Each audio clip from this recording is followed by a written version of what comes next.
Welcome to Whoa, buddy. Put that thing back in its holster. We haven't gone anywhere. I don't understand. Check out the MichaelDukesShow.com for information on how to get access to the podcast. Welcome to the party, pal.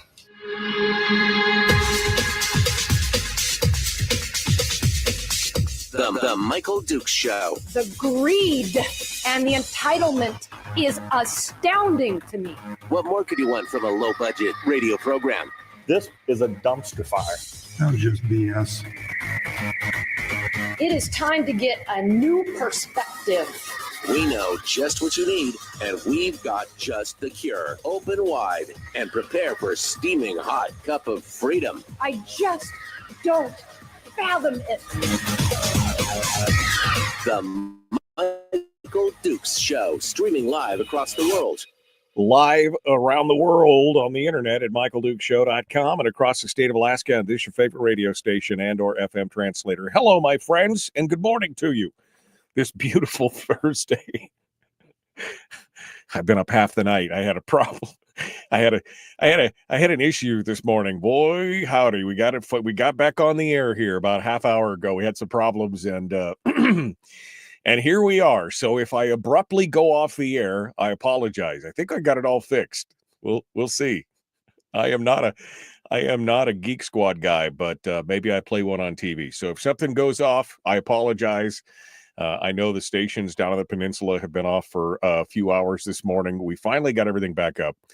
But this is the joy of being a radio station owner. That's what it is. That's what it is.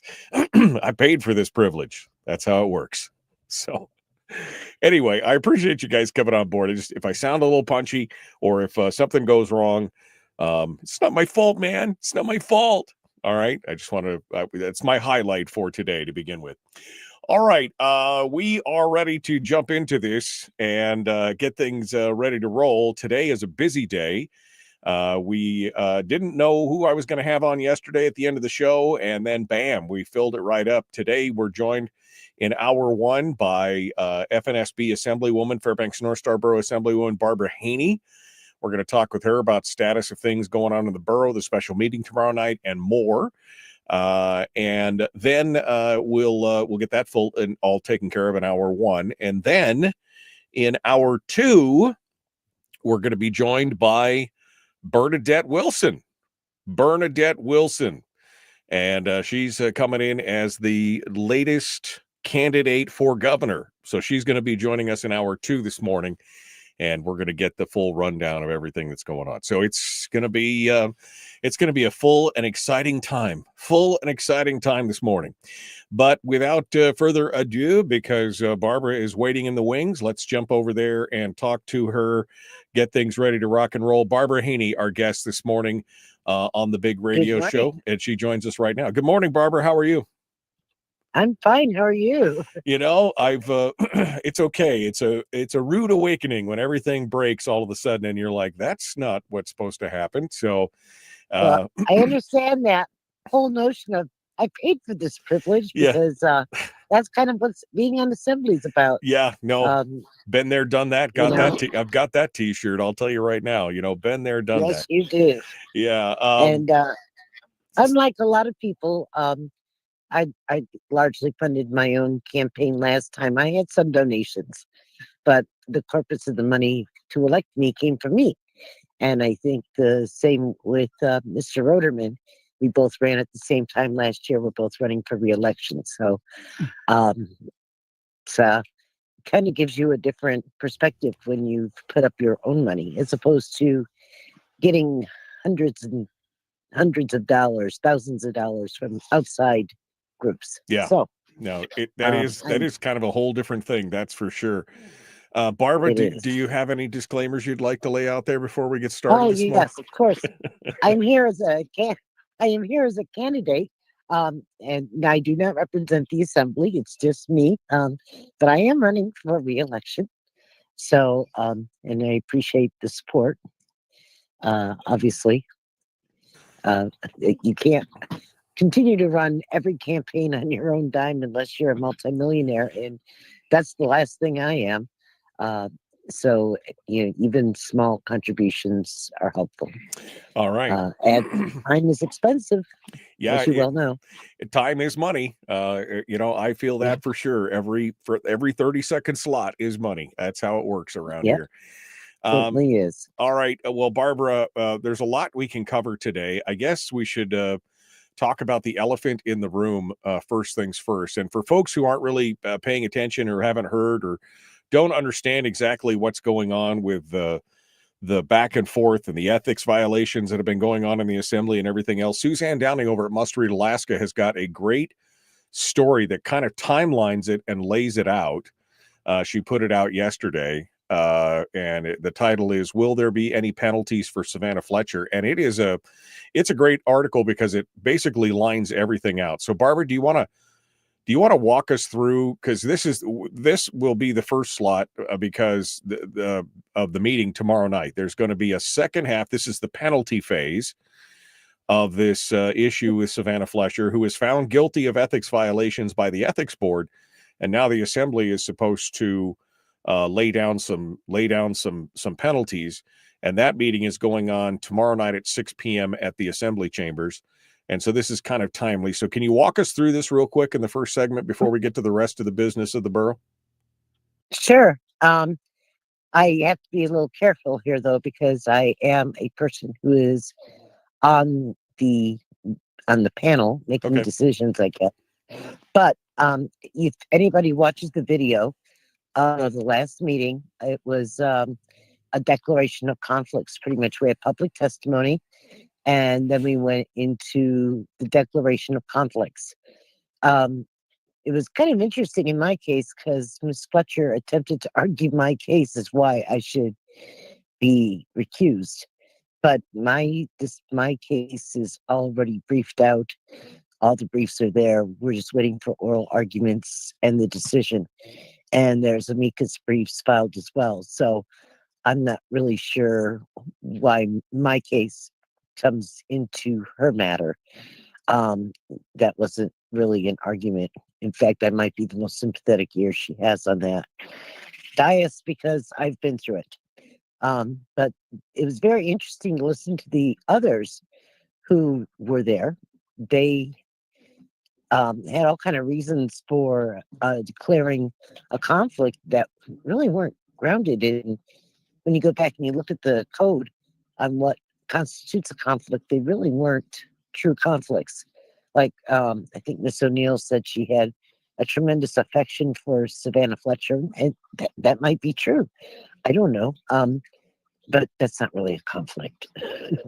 A conflict is, if you're a spouse, a business partner, the code is very clear, as you well know, and how that's laid out.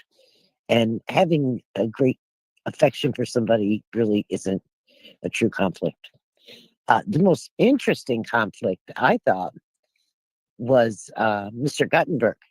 He apparently claims to have contributed money to pay for the radio spots that Miss Fletcher aired. So Yeah, and that'll be kind of interesting. that was the base. And just so folks know, that was the base of the board violation, is that that Savannah Fletcher purchased radio ads in Fairbanks with no disclaimer, didn't identify herself.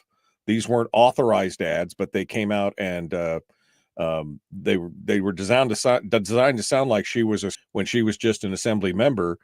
And so she paid for these ads and everything else, supposedly. But Gutenberg said, no, he helped pay for them. And that was his conflict of interest. Right. And that's a legitimate conflict, in my view, because that means he, was part of the deal. And so for me, that's a legitimate conflict. The other ones had a couple of people. Well, of course, Reeves Ramos, she's disqualified. She has an attorney-client relationship with Fletcher. So, but sometimes when you're an attorney, you really don't want your clients to judge you. Yeah, I would say so. Yeah. At least I had a couple of attorneys tell me that. So, well, that may not be, and I just said, well, it's what code says. Code says this, Right. And so you got to go by what the code says. You don't like the code, change the code. So, that's a disqualification. It's not even a recusal, because disqualification is a little bit higher standard.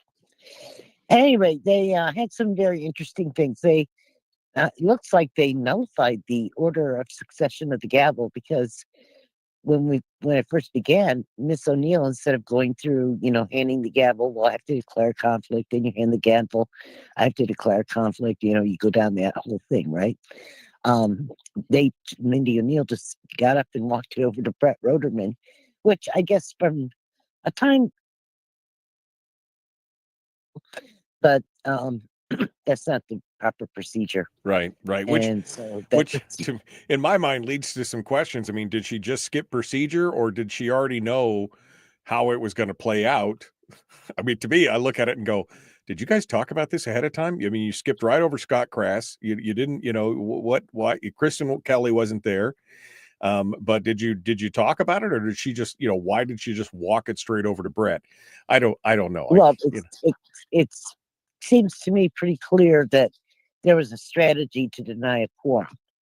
Right. And because that's what happened. You denied a quorum, and then they couldn't go through the penalty phase while they're waiting for it to show up tonight, right? Or tomorrow. Right. Tomorrow night, yeah. And we had wanted to meet tonight, but apparently there was some kind of schedule conflict of some kind. So we have to meet tomorrow night on a Friday night. So Friday night, fight night, not fight night, but Friday night, assembly chambers, and it should be pretty interesting to watch. Quite frankly. And you shouldn't be there all night, so it might be a good warm-up before your date. If you got a date and you got a big date night, go down there and watch that before you head out to dinner or something. But it's definitely going to be things that we need people watching. Because when there's a lot of eyes, it makes a big difference. I have to laugh, Barbara. A date night. Yeah, honey, let's go out to the Borough Assembly Chambers first and watch this cage match before we go have a nice dinner somewhere. Well, that's a weird dating scene. We had these animal trials. Yeah, that's true. I mean, that's kind of a weird date night. But everybody, you do you. Whoever's out there that thinks that sounds like a great idea, but not a bad idea to come out and have your voice be heard and let it go on. There is no public testimony, right? Because there was already public testimony. So now this is just the penalty phase. Right. Public testimony was closed last time. Yeah, so yeah. They had to close public testimony to go into the conflicts. But I will tell you, being a former assembly member, even if there's no public comment, if there's a weight of eyes on you in the audience when you're making decisions, you do feel it. I mean, you feel a difference, whether there's public testimony or not. If there's a room full of people there, you feel what's going on. So if you want to make sure that, justice is served on this and people, have to be held accountable for it, then this is not a this is not a bad time to go out there and get it done. So it's tomorrow night, 6 p.m. at the Assembly Chambers. Is that right? As well? All right. Well, I am. We're gonna take a quick break, and we're gonna come back. Barbara Haney is our guest, and when we get back, we're gonna dive into what's going on in the Borough Assembly. And what are the goods? What are the bads? What is Barbara trying to work on? Why does she want to go back? What kind of madness is she infected with that she wants to go back again? And we'll continue this discussion with Barbara Haney in just a moment. Don't go anywhere. The Michael Duke Show, common sense, liberty-based, free-thinking radio. We continue in just a moment. Don't go anywhere. Back with more right after this.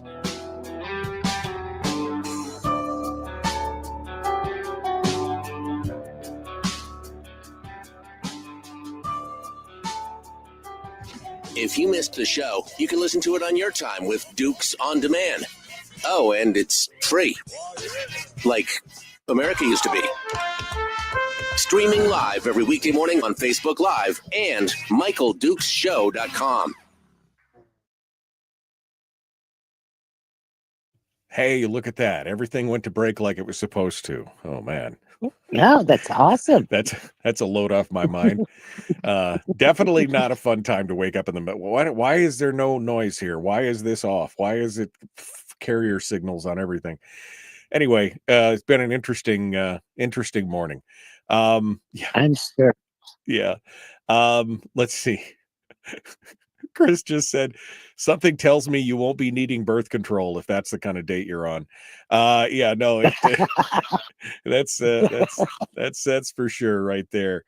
All right. Well, let me see if there's any comments in the chat room here. Yeah, the assembly last year, when it came to punishing Barbara, stated they have to be held to a higher standard due to them being our elected officials, and they can't set a bad precedent by doing nothing.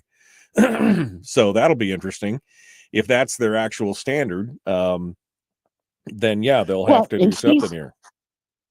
She's the newest appointee on the Alaska Judicial Council. Right, I heard that. And I was absolutely flabbergasted when I found that out.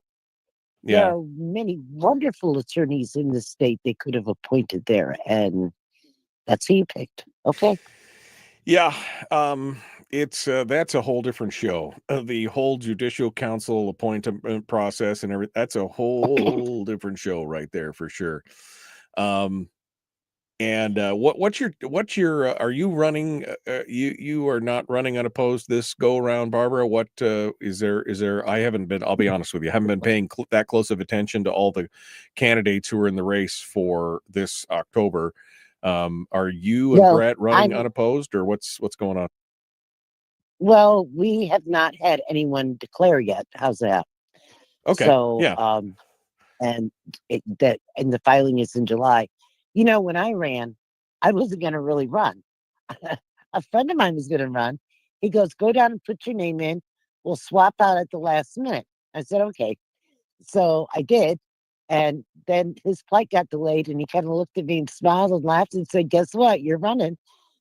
and at first I was like, "Well, I'm going to withdraw. I don't want to do this. You know, I'm working for the state. I'm making good money. This conflicts with that." But I did it. And you know what? I'm glad I did. I have learned a lot, even though I've been through the ringer. Yeah. It has been quite the learning process. What people don't understand is that government closest to you is the one you feel the most. Yeah, I think people miss that. I mean, I will agree. I think that everybody should run for elected. I think everybody should run for elected office at least one time. Just to get a feel and serve on an assembly, just to see what it's like, because it is. I mean, it's kind of crazy sometimes what happens out there, and when you learn how the sausage is made and how the budgets work and how it is an eye-opening process. There's no doubt about that. It's frustrating, and I don't think most people would want to serve more than one term. But it was I wouldn't undo it. I wouldn't do it again, but I wouldn't undo what I did already, because it was fulfilling in some ways, but ultimately frustrating, but eye-opening overall. Well, and it is the level of government that for most people affects their life the most. And if you really want to, and quite frankly, many of the things we deal with have really very little to do with national politics. There'll be people that get mad at me and they go, "Well, you like Trump." It's like, well, yeah. But what's that got to do with your landfill site? Nothing. Absolutely nothing. What's it got to do with your personal property taxes, or anything else? Yeah. What's that have to do with anything? We have it means nothing. And yet these people are all pushing it. Yeah. Yeah. And it really it is an area where you're kind of insulated. Mm-hmm. I mean, the national politics do have an impact, right? But you're largely insulated from it, unless you start getting into grants, and those kind of things. That's why we should be paying attention to the local level, Barbara. That's for sure. All right. We're 4 seconds out. Here we go. The Michael Duke Show. Public enema number one. Oh, wait, sorry. Public enemy number one, which makes more sense. On the other hand, he's a little bit of a pain in the Michael Duke Show. Well, maybe I am. Welcome back to the program. Barbara Haney is our guest candidate for re-election, the Fairbanks North Star Borough. We're diving into the borough issues right now. So let's get to it. Barbara, somebody told me the other day, in fact, it was Brett. In fact, Brett Rotterman was on the program. And when I left the borough, which would have been in 2014, so 11 years ago, 12 years ago now almost, the borough assembly budget was $147 million. What's it at today again? Looks like it's around 240 million. So wow, that's, and wow, you're looking at 423 FTEs. Wow. So which is basically pretty close to 423 employees. I mean, they're roughly thereabouts. You've got a few that are like part-time, but right. And full-time equivalents, which is what FTE stands for, is 423. So 423, 420, somewhere in there. We know the nature of government is to grow, but it's up to us as citizen legislators in these areas, people like you, people who are going to run, to try and hold that growth back, because it's all funded on the backs of the taxpayers there, of the local citizenry. We were just talking during the break how everybody gets so spun up about all the national stuff and everything. I mean, it's things that they don't have any direct control over. It does affect them a little bit, but what's really affects them is things that happen in their local communities every day, including your property taxes. And this assembly, or the assemblies over the last 10 years, as evidenced by the amount of money, how much the budget has increased in just the last 10 or 12 years, they have no problem spending more and more money. This is an issue in my mind. Well, May 7th, we had a special election. People voted down a $10 million increase in the tax cap. And in this budget, we not only spent $10 million, we took $10 million out of savings. So, and gave more money to the school district. Granted, they probably needed it, but I thought we should have stuck with the $60 million, held back the extra money to see what happens with the winds of change, because we still don't know what the actual budget from the state is going to be.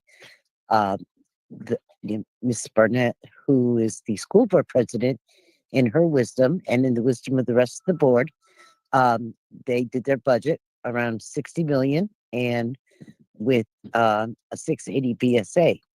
And that is what's in the budget.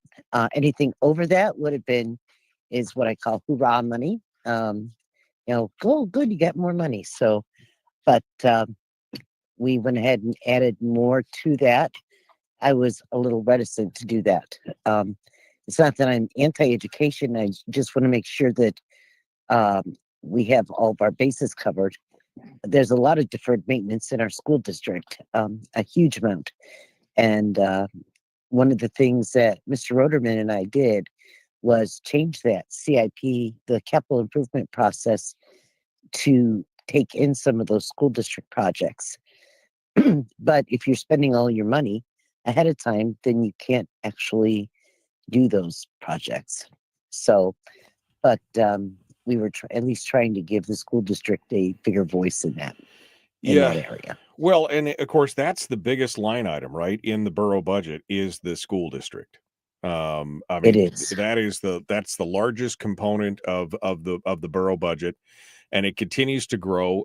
Fairbanks North Star Borough School District has actually done a pretty decent job. They've actually been closing schools when other places have just talked about closing schools. They've been doing some consolidation and things like that. But overall, I'll tell you, the whole school deferred maintenance issue came up when I was on the assembly, and I about lost my mind when I found out that this is what was going on, that they were deferring all these things. And that's when we forced the school maintenance fund to, I mean, that's when it was really utilized and started to be used. But we're still having that issue. There's still not, I mean, this has been an issue for at least 10 years. And I know Carl Castle, after I left, who became mayor, he became critical on this. He and I were at odds at many things, but later on he came back and said, wow, you were right, because of the amount of deferred maintenance in the borough overall, but the school district especially. I mean, $250 million in deferred maintenance in a borough with less than 100,000 people is a huge number. It is. It's a pretty big deal.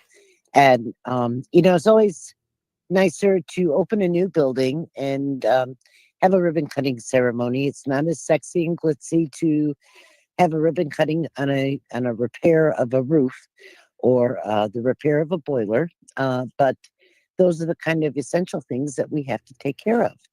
And I don't, obviously, because this is a reoccurring issue, once again, we're talking about deferred maintenance. And so it seemed to me that there's something more systemically wrong. And that's why I'm trying to get a handle on that business. The other thing, too, is we have to look at, and this kind of gets to the deferred maintenance issue to some extent, and it gets into some other issues to another extent. Some of these buildings have what I call a fiscal gap. There's a difference between the revenue that is brought in to support the facility versus what the borough's putting in. And I get it, it's public sector, it doesn't have to make a profit, but that doesn't mean you disregard that fiscal gap either. And to get at the structural component of the deficit, we have to begin looking at that fiscal gap, whatever it is. And we can close it through utilities, hours of operation, inviting different user groups coming in. And when I look at something like the Carlson Center, that becomes a particularly important issue. And I'm not saying we should close the Carlson Center, not at all. But I don't know if the borough is the best manager of it. Right. We have to start bringing in more revenue there. Right. And I look down in that zoo, they're having Foreigner in concert, right? Why aren't they coming to Fairbanks? Right. No, there's a lot of questions there. I mean, that issue specifically, the Carlson Center, when I was on the assembly, we were subsidizing that to the tune of between $500,000 and $700,000 a year. And my question was always, why don't we do a better job of, I don't think the borough should manage it. I think it should be a private management company. I think that they have the connections, and especially if they can be connected with other event centers, around the state, and where they can share shows and do things like that. That makes sense to me. But there are a lot of issues just like that, where we're expending money that people may not even know about. I mean, when you look at this, Barbara, what's the biggest issue facing the Fairbanks North Star Borough? What is if there's a problem, or there's a set of problems that are going to create the biggest issues for the Fairbanks North Star Borough? What do you think it is? What is it? Well, first off, you have a group of people on there who have a commitment to spend as much money as they can. They hate the tax cap. They want to destroy the tax cap. And because in their mind, it limits their bargaining power. I don't know why they think it does, but they seem to think that it limits what they can achieve through the collective bargaining process. The point of the tax cap, though, is not your union contract. The point of the tax cap is to make government efficient and accountable. I mean, transparency in government is a huge thing. And when I first got on the assembly, that lack of transparency was just glaring. You had people getting easements putting on their property. They weren't getting notice. You had people didn't know. You had to pay big FOIA fees, Freedom of Information Act fees, to find out expenditures. And so one of the first things I did is I went after that transparency piece with the online checkbook, and with getting private property owners at least being notified by a letter that the borough was doing something that affected their property. You had people who were passing comprehensive plans. They had no idea. You go out of the city limits, nobody knew about these plans. Right. And all of a sudden, poof, they just show up one day and you're like, what are you doing? No, we're doing this. Oh, it was planned, back 3 years ago. Like, what are you talking about? Nobody ever told me about this. Right. Well, and I think that's the problem. I mean, I had a lot of heartburn. I mean, the one thing that I was probably known for on the Borough Assembly was as an advocate for private property rights. right? Because that was my biggest heartache, was that the borough and all, it seems like every municipality, they're doing the same thing down here in Homer. They're doing the same thing, is these comprehensive plans where somehow some central planner that they pay hundreds of thousands of dollars to come up with this overarching plan for they don't even live in the community, but they're going to tell us how we should live, how our roads and trails should look.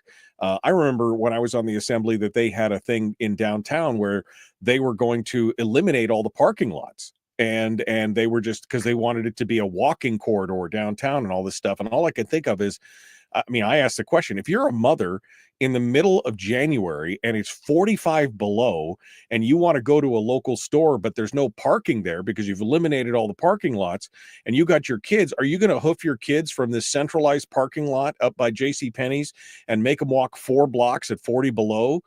To go to this little store? Do it. Yeah, I mean, but this is what a comprehensive, we can see better than you, we know, and they pay these outfits hundreds of thousands of dollars to plan our community. When I think the organic growth of it, I mean, the needs, if somebody needs something, if there needs to be a parking lot, somebody will buy the lot next to them and knock it down and create a parking lot. You know what I mean? Or buy the empty lot and pave it or whatever they need to do. We don't need a lot of that stuff, but this is the nature of government. We've got to plan. We've got to be involved. We've got to be in your business because that's the only way society can move forward. Well, and what's even worse, if you want to do something that's not in that plan, they will make it exceedingly difficult for you because the plan becomes the overarching document, and even lawsuits over activities. There's a series of decisions. Now that you're living in Homer, there's a guy, his last name is Griswold. He's very good at taking people to court over whether something fits in the comprehensive plan or not. And he really has a handle on the legal status of those comprehensive plans. In fact, there's a series of decisions, Griswold 1 through 4, Griswold v. Homer. And they're very notable legal decisions before the Alaska Supreme Court. People don't realize the power of those plans. They become huge documents, and yet nobody really voted on it. They do at the end. They do take public comment, but most people, when you're looking at that plan and you're just a regular person, the true impact of that plan, you don't really feel until you actually walk through it. And that's why I'm always trying to get the staff to tell me, okay, let's walk through this. What does this mean if I'm sitting here, Sally, at home, and I'm listening to this? What does this mean if I live over here? What does this mean if I live over here, etc.? Right. The trails plan, when they did that gave me considerable heartache. I get that people want trails. I'm not anti-trails. I think trails can be fine, but I think we have to be somewhat careful about when you're going into people's private property. Trails on public land, we have plenty of public land up here. And trails on public land, that's fine. But when you're going into somebody's private property, you're giving somebody the right to travel through your property on this trail. But there's a difference between traveling through and squatting on. And yet that legal distinction isn't there. And, you have private property owners who, quite frankly, they have no protection against a group of people traveling through. Right. Now, so far, we've been okay. But that doesn't mean in the future, you got to take a look at when you're making a situation or a law, that isn't just for like now, that goes into the future. And you have to look at, how could this look in the future? Well, yeah, it's the knock-on effect. I mean, Brian makes the point in the chat room that as it stands now, comprehensive plans don't have any force of law, but comprehensive plans inform every other decision that is made around platting, planning, zoning, anything else that goes on. It may not have the force of law, but it has the effect of being able to basically force you to do different things with your property that you pay for and that you're currently paying taxes on. And so it isn't just that it's a force of law, it's a basis for action. Yeah, that's true. That's true as well. Barbara Haney is our guest, FNSB Assembly member. She's running for re-election. We're going to continue with her here in one more segment, but we've got to take a quick break. And so we'll be back in just a moment. Don't go anywhere. The Michael Duke Show, common sense, liberty-based, free-thinking radio. We'll continue in just a moment. Don't go anywhere. Back with more and Barbara Haney right after this.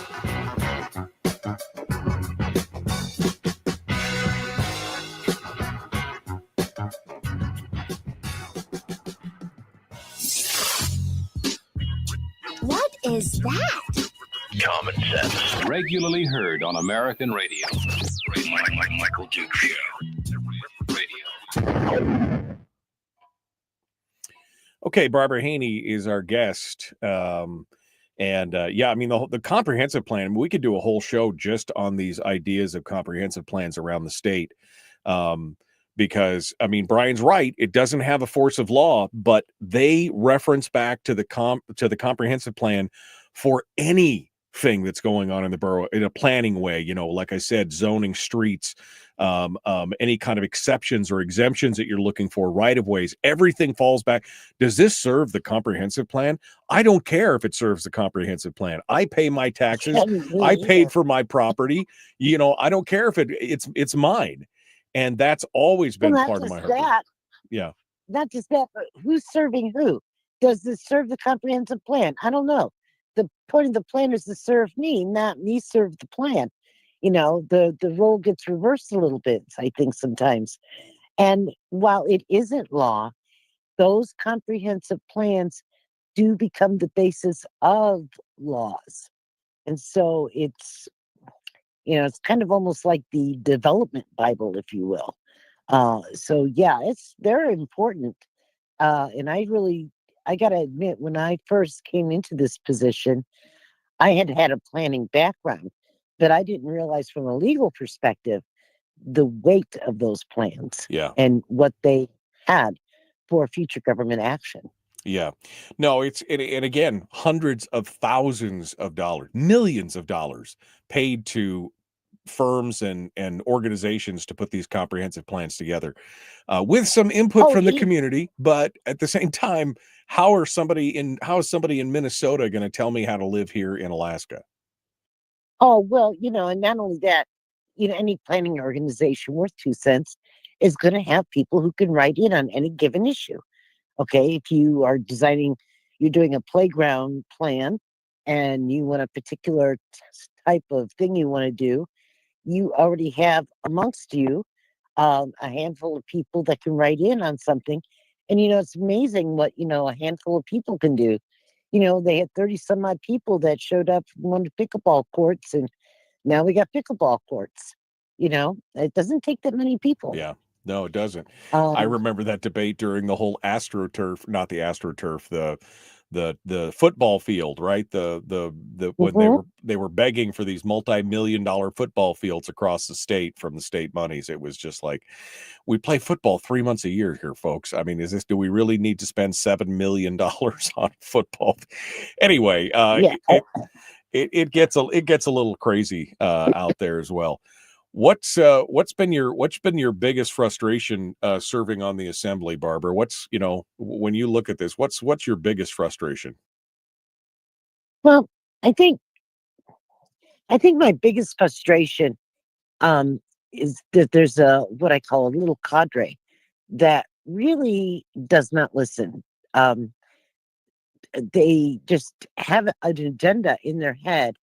And irrespective of anything you have to say as a citizen or otherwise, they're just going to proceed. People can vote 2-1 against the tax cap. They'll still disrespect that. They've got a little vision in their head, and that's where they're going to go. And it doesn't matter what you have to say. And I've sat there and I've had testimony that's gone on 6-7 hours into the night. And they still, I don't know, they just don't listen to the people. And it's like, when that stuff happens, it is up to the people to vote these folks out. And yet, like last time, one of them got reelected, and I'm just going, wow. this is crazy. This is one of the people that wanted to raise the tax cap. And yet here I have this person back again. Right. So, you know, people can be rude with me or talk down with me, or they do all kind of things. That's fine. But you can't do that to the citizens. And that's not something I personally like to tolerate. And I so oftentimes hear people get disrespected. And I may not always agree with the folks. That's not the point. Somebody takes time out of their night to come down and testify on an issue. They don't need to feel belittled. They don't need to feel insulted. They're bringing a legitimate issue. In their mind, it's legitimate. Sometimes there are sort of amusing issues. We've got one with a rooster at the moment going on. But at the same time, I know you get rooster issues, you get all kind of get cow issues. There's another issue going on with a cow. And it's like, seriously? And this is a real issue. Yeah, it is. Yeah. Okay. So, and you kind of raise an eyebrow, but then you realize this is a real issue to that person. Yeah. No, it's and you have to listen to them. It's interesting. Barbara Haney, it's interesting to watch. It's frustrating to watch, but it is interesting to watch. Let's continue here in just a moment. Barbara Haney is our guest. We're going to continue one final segment. Don't forget, Bernadette Wilson, candidate for governor, is going to be joining us at the top of the hour. We're about just a few seconds out here. The Michael Duke Show, common sense, liberty-based, free thinking radio. Like, share, subscribe. Let's go.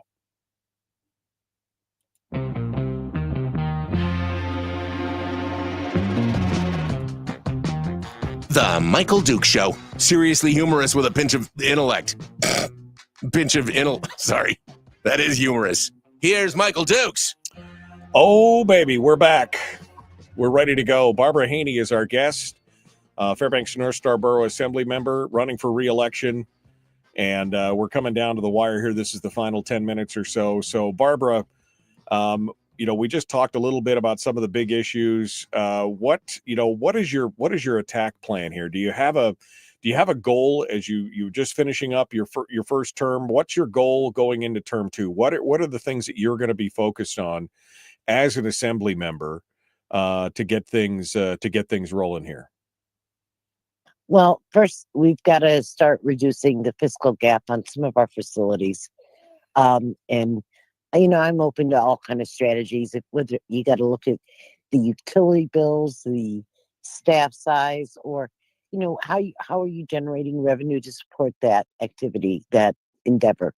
And I think that's where people get frustrated. They all want to build the $33 million puppy palace, animal shelter replacement program. I'm sorry. They want to build that and have the ribbon cutting. And I get it. It's sexy. It's pretty. But once you build that building, you have to staff it.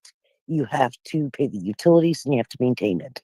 So reducing the fiscal gap on the operation of some of these facilities is, in my view, important. The second thing I think that really has bothered me is I so often watch contracts go out the door and they're not going to local companies. And I really want to get a handle on how those bids are valued and assessed. Because I think sometimes there was a printer contract that was kind of controversial during my first year on the assembly. And it ended up being won by an out-of-state contractor. And I thought, the difference in price wasn't that big. We should have supported the local vendor. But anyway, so I want to see some kind of local buy or local preference of some kind in purchasing if it's, not a huge, vast difference in price. Of course, that starts getting to be a value judgment. The other thing I really want to see is I want to see greater transparency, though. I'm not saying that there's an effort to do things in the dark in the borough, but there isn't as big of an effort to bring things into the light as there could be. There's a tendency, and this is true with any organization, there's a tendency to do activities in your office and you get that done and you bring it up the food chain. Okay, and that's great. but a lot of times the public isn't as well informed as it could be. And I'm really would like to see that addressed. The online checkbook that I helped get rolling was a big part of that. But there's still, excuse me, there's still more to do in that area. And, as well as with public notice, getting meetings out. That's the other thing. And this is not a diss on Fairbanks. There's a tendency to do everything in Fairbanks, but the borough is more than Fairbanks. The borough is a huge area, and we've got to start bringing the government. When you're going to do a plan or an action that's major, we have to do it out. We have to leave the city and start bringing the message out to the rural areas, to the people. And that's probably my frustration. Like, I'm watching this wildlife fire plan right now, and I really like the guy who runs the emergency operations, but I'm having a hard time getting him to see that he really, if he just has little meetings at the Carlson Center, nobody's going to show up. You have to bring those out to the rural areas. You have to bring it on the road. So, anyway, that's another part. That's a frustration, though. That's Right. I'm not sure if that's something you can do by ordinance. Right. Maybe you could. The size. But yeah, keeping the cost of government low, though, is where it's really, Well, because again, that's where we feel it every day, is in our day-to-day lives and the cost of government. We saw what happened in May. They tried to bust the tax cap. They wanted an additional $10 million to be funded into schools and everything else. And it just seems like the appetite for spending in the borough is well, in almost any governmental agency, but in our, in that borough specifically, is never ending. It never slows down. No, it doesn't.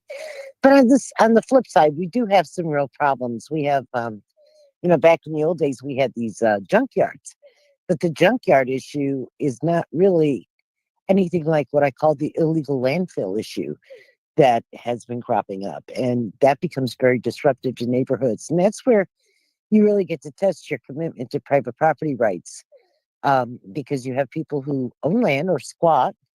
There's been both situations. And they haul things from the dump and put that on the land. And they're really, how do I say this? They're culinary artists, I suppose, but what they're cooking isn't exactly legal. And so, and they have a lot of stuff on the property to sort of booby trap it, if you will. And it becomes kind of a problem. So we've got to get a better handle on that as well. Well, and that's been kind of a tricky one. Well, and look, this is a thing that we were fraught with this back when I was on the assembly. And my feeling was, for most of these folks who had, what they called them junkyard ordinances, because they were, people had a bunch of cars and stuff stacked up. And to my mind, as long as they're not leaching deadly toxins into the groundwater, or they're not, doing things that are going to affect other people's property, I say, let people do what they want to do on their own property. Especially the one that got my goat was where a guy had been there and then somebody bought parcels next to him or just down the street or across the street or whatever. And then 5 years later, they came back and said, this is untenable. We can't do. You knew he was there when you got there. You knew he had 27 cars in his yard when you got there, and now you're going to cry about the junkyard. So as long as you're not hurting, that's wrong. Yeah, as long as you're not hurting anybody else, I don't see it being an issue. And again, that's a private property rights issue as well. Oh, I wholeheartedly agree. And those cases don't bother me at all. The ones that kind of bother me are the ones where there is stuff leaching into the ground, and there is we're not talking about junk cars. If it was some guy is aspiring project car, or if he thinks he's going to run a part-time parts business or something, whatever, that's up to that private property owner. Right. The ones that worry me are the ones where there's burnt out trailers and a lot of things from the landfill that don't have a theme. And a lot of garbage. But again, if they're not hurting anybody, does it really? I mean, it's not really any of our business as long as they're not contaminating the groundwater or hurting somebody across the street or doing anything else. That's Well, but yeah, and when they become what I call the hub for activity with other neighbors, that's when I start getting very bothered. And that's Are you talking about drug houses? Is that what you're talking about? well, I don't know that there's Yeah. drugs involved. I Okay. can't prove All right. that. Well, Let's just say that they seem to be cooking some things that really don't smell like any restaurant I've been in, and it has a pungent chemical smell. I don't know what they're cooking or doing, and they do have a collection and assortment of things that are difficult to walk through, but they're not cars. Well, but they do look like things from the reuse pile at the landfill. we're coming down to the last couple of minutes, Barbara, so I want to give you a chance to have your final say here. And how do folks find out about you? Where do they go? Are you doing fundraisers? What's going on? Give us the thing. Sure. Now? Right Okay, now. so my name is Barbara Haney. I'm running for Borough Assembly. I would appreciate your vote. I have strong views when it comes to reducing the cost of government. I think the tax cap is one of the most valuable things that we have. And I think we need to keep that cost of government low. And gosh, I appreciate your vote. And my website is Haney, Haney, the number 4, FNSB.com. That's Haney, Haney, the number 4, Haney4, FNSB.com. All right. And are you doing any fundraisers here in the near future? I know we're kind of early into the season, but I guess it's time. We're what, 90, 120 days out. So what are you doing anything for get-togethers or meet and greets or anything? I will be. I don't have anything planned at the moment. You're right. It is still kind of early. Yeah. But after Memorial Day is when really people get their head out of the game. Exactly. All right. Well, Barbara Haney, Haney4FNSB.com. If you want to find out more about her, where she stands on things and everything else. Barbara Haney, thank you for coming on board this morning and being part of it. We appreciate you joining us. Well, thank you for having me. All right. I appreciate it. Hold the line for a second. All right, folks, we got hour 2 dead ahead. Bernadette Wilson, our guest. Oh, Barbara, you stirred up the chat room here. You got me thinking about this. This whole, I agree. Look, I don't want to have a meth house down the street either, but that's why the police are around if we suspect that. But other than that, like I said, unless they're burning toxic garbage or they're leaking diesel fuel or battery acid into the groundwater, other than that, I quite honestly don't think it's the government's business what's going on. You know what I mean? Well, yeah, but when you have a locus of activity occurring that involves trespassing on other people's property, and going in and appropriating your neighbor's property, and it's associated with a assortment or collection of things. Well, that's different. Again, if you're impinging on other people's property, that's illegal. That's not what I'm saying. I'm saying if you're on your property and all your stuff is on in between your monuments, right, on your property, you could, as long as it's not a nuclear reactor or a toxic waste dump, I don't care, right? I mean, that's kind of where I sit on that.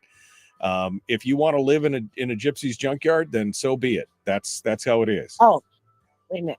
You're not going to get an argument from me out of that. Like I said, if it was just these are not your father's junkyards. How's that? Okay. All right. We're talking about things that are I would,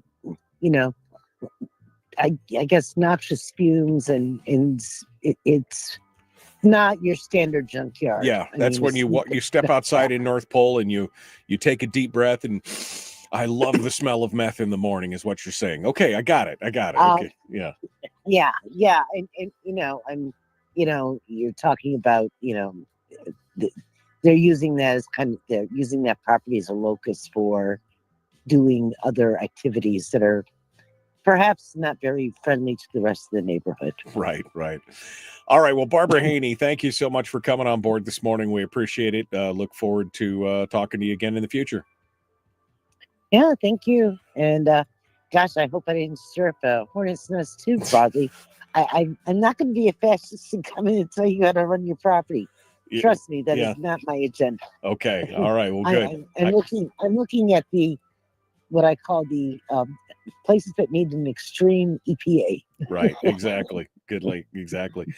All right. Well, luckily the borough doesn't have a lot of authority on those things, so I'm not too worried about it. Barbara, thank you so much for coming on. Thanks for coming on board. Thank you. And joining us this morning. Barbara Haney, our guest here on the Michael Duke Show. All right.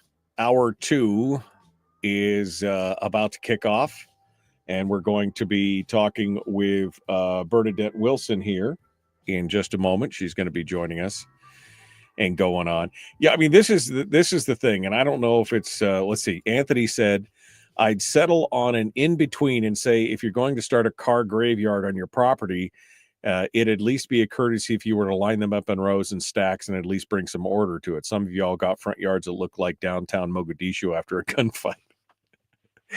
Yeah, but again, that would be nice, but it's not our business, right? And what really burned me up, again, that the whole thing, I remember the commentary about the guy out in Esther who had this junkyard. They called it a junkyard, and he was just kind of a car hoarder. He just would collect them, and he'd been there for years, and then people bought properties around him and moved in, and then they started complaining about it. And then they're like, oh, well, this is really down during a minute. You benefited.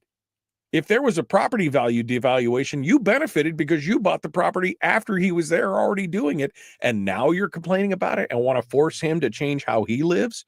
That's just, come on. Put up a fence around your house. If you want to offer to pay to put a fence around his place, if that's what you want to do. I mean, come on, guys. Yeah. And luckily, the borough doesn't have a lot of power over those kind of things. And Brian said, why not a nuclear reactor? That's actually in code as far as general use GU1 land in the Fairbanks area. GU1 land allows for any use other than a nuclear reactor or a pig farm, I think, are the two things that you have to get an exception for if you want to put a pig farm, not of just pigs, but like a farm, like if you want to put a whole, I think those are the two written exceptions in the code on that. So Barbara says she agrees with me on that. So there you go. So it's all good. All right. We're getting ready to jump in here. Let me make sure that she's coming on here. I lost my thing here. Where is it? Right there. Right there. Okay. So we're going to see Bernadette here in just a moment, I hope. And we're going to continue things on. We're about 90 seconds out from starting. Anthony said, man, I feel like people moving into an area and then complaining has some kind of overarching relevance, both at the state and national level, but I can't quite lay a finger on it. Yeah, exactly. Brian says, oops, I don't want to delete Brian's comment. Do like a former neighbor of mine did, buy the guy out and tear down the house. Yeah, I mean, you have that option. If you don't like what somebody's doing, you can buy the property up, like I said. Or you can, like I said, you could offer to pay to, get together with if you're all burnt up about it, get together and pay to have a fence put up around their property, or offer to put a fence up around their property. I mean, By the way, you guys like my shirt? Just say no to government dough. You guys seen this? You guys need one of these, don't you? Just go out to my website. You can get these, You buy them from Zazzle. All right. Well, here we go. We're about to get into it. Hour 2 is dead ahead. Bernadette Wilson will be joining us. The Michael Duke Show, Common Sense Radio.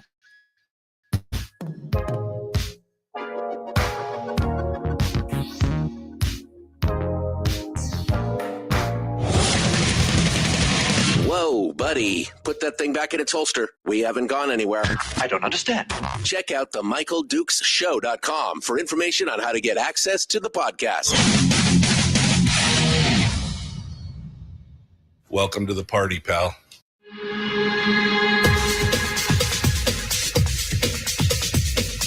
The Michael Dukes Show. The greed and the entitlement is astounding to me. What more could you want from a low-budget radio program? This is a dumpster fire. That was just BS. It is time to get a new perspective. We know just what you need, and we've got just the cure. Open wide and prepare for a steaming hot cup of freedom. I just don't fathom it. The Michael Dukes Show, streaming live across the world. Live around the world on the internet at michaeldukeshow.com and across the great state of Alaska on this, your favorite radio station and or FM translator. Good morning, my friends. Welcome back to the program. It is hour 2 of the big radio show, and we're about to jump into it. Today seems to be the day for technical difficulties. We were waiting for Bernadette Wilson to come on the program, and she just got a message that she was having a hard time logging into the interview software this morning. I don't know why. It's one of those things. So instead, we're bringing her on the telephone this morning, and we'll be bringing her on right now. In fact, joining us via telephone is brand spanking newly minted candidate for governor of the state of Alaska, Bernadette Wilson. She joins us right now. Good morning. Good morning. So good to be with you. Yeah, I kept getting, error message this morning, but it's great to be with you on the phone. Welcome to my life. That's been my life all since 3 a.m. this morning. That's been my life. I just error message. It's one of those things. Well, Bernadette, I welcome you to the program. I don't think you and I have ever actually spoken on the air before, and it's good to talk with you, and I'm excited to hear what you're bringing here to the table. I had not considered your name for governor. We've been kind of postulating who might be governor and everything else. And then I saw that poll that Suzanne Downing put together on Must Read Alaska. And then your name popped up, and I'm like, wow, all these other candidates, which I was not excited about any of those candidates. And then you, and I was like, well, I know the name, I know the track record, I know what you've been doing. And I thought, well, this could be good. So tell us when exactly you lost your mind and decided that this was a good idea. Well, over all the years I have worked on, it's been 20 plus years that I've been involved in conservative politics here in Alaska, running everything from statewide ballot measures to various campaigns at different levels. Most recently I served as senior advisor on now Congressman Nick Begich's race. And you go through all of those different campaigns and different things that I've done. Nick Begich is doing awesome. What an awesome congressman we have there. I could not be more proud of him. But I've worked on so many other races over all the years. And I will be honest with you, Michael, I have found myself frustrated, incredibly frustrated. We bust our butts to get these people down to Juneau. We expect them to do a job. And they get down there and they are more worried about keeping a job than they are about doing a job. They get down there, it appears as though they lose all sight of their values and their convictions. They come during campaign season and they go campaign all around the state, and they're looking for volunteers. They're looking to raise money. And then they get down to Juneau, and it's, well, if I do this, my district's not going to, they're going to boot me out, my district. And I'm saying, you know what? This is about the state. And if you are going to campaign and be a so-called purple or left or Democrat legislator, then you know what? Get out. And so I have found myself frustrated with the entire process of it. You look at the permanent fund dividend. For a family of 4, they've taken more than $80,000 from Alaskans, right about 80,000. dollars from Alaskans since they started taking money from that permanent fund. But then simultaneously, we will watch them get down there and say, well, we need to have defined benefit. That the House just passed defined benefit. So here we've got billions of dollars in previous debt from defined benefit. They'll tell you that they don't have the money to pay out the permanent fund dividend. And then they'll turn around and they're spending money on all these different things. So here Alaskans are showing up at our stakeholder meeting at the end of the year, so to speak. And they're showing up and saying, well, we can't pay it. But there's new Ferraris out in the driveway and the books seem to be a little gray and nobody can tell us where the money went. Right. This is not a welfare program. The citizens in Alaska are stakeholders. They are shareholders. If the members of a native corporation or the stakeholders in Siri were to show up and they were to say, well, you're not going to get your dividend this year, guys, you are darn right. Those stakeholders would be having some grave concerns and some questions and saying, well, are you really capable then of leading this organization? Right. And you look at infrastructure. Michael, the last time the state of Alaska built a major highway in this state was nearly 45 years ago. That's how long it's been. We've talked about the road to King Cove for 40. We've talked Right. about the Juneau access for 30.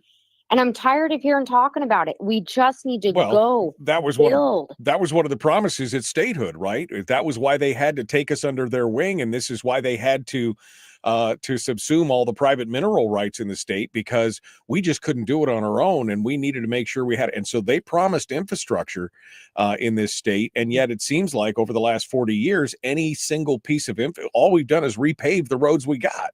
We haven't had a big road project in this state for something new. Yeah, over in India, it took them 4 days. I looked it up. It was 4 days and like 9 hours or something to build a 47-mile road. Now, you're going to tell me Alaskans aren't capable of that? They're absolutely capable of that. We've got to get in there and we've got to push. And so, you're going to have to decide that you're going to jump into this thing. Well, personal for me. Here not too far back, my oldest son came to me and he said, Mom, I've made the decision. I'm not going to go to college. I want to go into the workforce and I want to look at property investing. His grandfather had invested in some pieces of property here in Anchorage several years back. And so we got to talking about property investment and the economy and just opportunity in whole. And he said, Mom, you look at Texas and Arizona and my gosh, those guys are booming. They're Right. absolutely booming. Right. And I had to admit to my child, I said, if I were your age, I would probably go out of state. I don't know if I would set up roots here. I'm just being very candid with you. I don't know if I would. I think I'd probably be looking at saying, well, holy crap, I need to get the heck out of here. And I went to bed that night and then I laid there and I thought, my great uncle served as governor twice here in Alaska. My grandmother was born in the village of Naknek. My grandfather built the Captain Cook Hotel, the Northern Lights Center, properties for Elmendorf Air Force Base. I mean, his name is written on buildings all over and on projects. My mom and my dad have a trucking company that they've owned in this state for 40 years. My biological father has a business that my grandfather started. My dad now owns it. And that business just celebrated 50 years in March. And I myself have had a business for 9 years. I don't want my kids to move. And honestly, on a selfish note, I don't want to be the grandma that gets to come, grandma will be here next month, guys, and she'll be here for 10 days. No, I want to know that when the grandkids are sick, I can go pick them up from school. I want to know that I can hop over to the baseball game in the evening or go over to my daughter's house on a whim. So that frustration suddenly became very personal for me. And I looked at it and I thought, you know what? President Donald Trump has done a phenomenal job in his first few days in office. You look at Congressman Nick Begich, he has done a phenomenal job in his first few days in office. Both of those men have accomplished way more than their predecessors. In fact, I would make you a bet that if we were to sit there and do a little tally or a tick mark, Nick Begich has accomplished more than probably every Democrat in Alaska put together in the last several years. And then you look at Governor Hickel and what a visionary that he was for Alaska. And many people will tell you that he was arguably one of the best governors Alaska has ever had. All three of those men have one thing in common. They had never served in political office before, and they had not come up through a bureaucratic system. They'd never worked for government. They came from an entrepreneurial background. Ronald Reagan is a Republican favorite. Here he was when he ran for governor of California, same thing. He didn't work for government, wasn't a bureaucrat, didn't come up through the ranks, so to speak, and yet Republicans love Ronald Reagan, one of our top most favorite presidents. And so you stop and you think about it and you think, you know what? Maybe, just maybe, it's time for us to have somebody from outside the system, somebody who has not become jaded or forced to accept the idea, well, this is just how government works. This is just the speed at which government works. Well, and we're facing some serious issues here in the state. And one of the things that it makes me belly laugh is the fact that, you know, I've been on the air for 25 years, basically preaching the same thing. In this state, we don't have a revenue problem. We have a spending problem. Now we've had a spending problem so long that it's now created both a spending and a revenue problem, but we essentially have a spending problem. And we knew this. The governor's own 10-year forecast for the last 5 years has predicted that in 24, 25, 26, somewhere in there, 5 years ago, it said, we're going to start seeing this real problem. And here we are. And now everybody's acting shocked, including the governor. Oh, I'm shocked. We've got to put a freeze on. We've got to have a comprehensive plan. And the legislators, Lyman Hoffman, et cetera, are like, man, next year is going to be rough. We could see this coming. And like you said, they're so worried about the next election cycle, they've lost the ability for that forward thinking. And even the governor, when he had Donna Ardwin on his staff, and they put together a great budget in 2019. And the minute that they dropped it, it was dogs and cats raining from the sky, mass hysteria, apocalyptic, whatever, because they dared to want to try and cut the size and scope of government. As a governor, do you understand? I mean, do you understand that that's what has to happen? That's a huge component of what has to happen here. Oh, absolutely. You know, we've got the highest rate of government employees per capita than any other state. We are at the top in the country for spending on education, while our kids come in at the very bottom of the barrel. We have got to have a difficult conversation and get in there and say, you know what? I'm here to do the job. If I don't get reelected, then I don't get reelected. But I'm in here to get a job done. Let's get the job done. And I am so fed up with people. And that's the excuse I hear. Well, you know, Bernadette, if I don't vote for this certain spending thing, if we don't do that, then, you know, I'm going to lose my election. Well, I don't care, because I'll tell you what, if you can't get down to Juneau and you can't do right by the people of Alaska, and if you can't have an honest conversation, then why the heck do I care if you are there in the first place? I'll be honest with you, I don't. Right. If the state of the state is going to be in the same situation that it is today when you run for office as it's going to be tomorrow, then you know what? Give me back my time, give me back my treasure and my talent, and I'll go spend my time with, you know, my evenings with my kids. I don't need to spend it out on the campaign trail with you. I don't need to be giving campaign contributions. We've got to get this under control. And I bring all of that up to say we have to focus on getting this job done. Bernadette Wilson is our guest. We're coming up on the break, so I got one final question in light of just, you know, kind of a perfect segue for what you just laid out there. If elected, would you be willing to serve as only a one-term governor to make those hard decisions? Because I think that's what, you know, Dunleavy got slapped down hard with the recall after that, and he's kind of been a whipped puppy ever since. I mean, I love the guy, but seriously, it's just ever since then, it's been kind of business as usual. If you go in there, would you be willing to say, if I'm a one-term governor, yes, I'm a one-term governor? Absolutely. Absolutely, yes. Let me get back to my kids and my business and my family. Right. Absolutely. And you know, the thing about being one term, I'll add this. I know that you got to get to a break, but you look at the speed at which President Trump is operating. I think a lot of that is motivated by him knowing I've only got 4 years. And even for elected officials, if you are a governor, I think that sometimes people fall into the trap of, well, I got 8 years to get that done. That's not the reality. Alaska doesn't have 8 years. We have 4 years. That's it.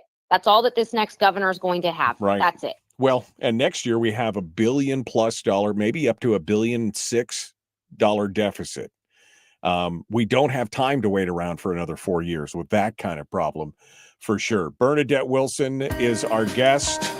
She is candidate for governor here in the state of Alaska. We're going to continue on our discussions here, and we're going to see what her vision for the future of the state looks like. We're going to continue here in just a moment. The Michael Duke Show continues. Common sense, liberty-based, free thinking radio. Back with more right after this.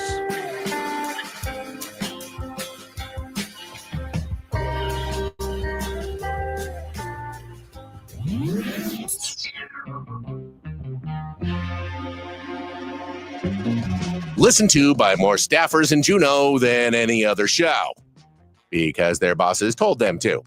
And after what they just heard, oh man, they're going to be pissed. You're a bad, bad man. The Michael Duke Show.